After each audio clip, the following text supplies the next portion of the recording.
Na maak pa og kamot sa iyang igsuon o sa iyang anak ang suspitsado. Nagila si John Mark Mandayonan na 30 anyos una niya gipatay. Ang iyang amahan nga naila si Emilio Mandayonan 58 anyos na hitabo ala 1:50 sa kaadlaw na. Niadtong October 29, 2025 sa Sitio Butay, Barangay Tapak, Paquibato District, Davao City. Sa exclusive interview sa DXDC RMN Davao kang alias RJ ang anak sa biktima, isulti niya nga posibleng nasudlan kini og daotang espiritu ang iyang igsuon hinungdan nga iyang nabuhat ang maong krimen. Sigon ni RJ nga unang higayon kini nga nasudlan og daotang espiritu og wala na matod pa sa maayong pangisip hinungdan nga iyang gibunalag kahoy, pala o gihapak pa og bato ang ulo sa iyang amahan hinungdan sa iyang hinanaling kamatayon. Ano man ang pamahayag ni RJ igsuon sa suspitsado.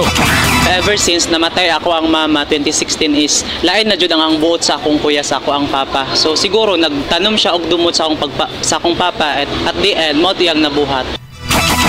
Gidugang pa niya nga dili niya mapasaylo ang iyang igsuon nga mikutlo sa kinabuhi sa ilang amahan. O porsigido sab sila nga mopasaka og kaso batok sa iyahang igsuon nga mao'y suspect sa maong krimen. Samtang ang patay nga lawas sa biktima gidala na sa Rivera Funeral Home sa may likanan Lasang og dalahon usab kini sa ilahang Pinoy-anan. Tatak RMN.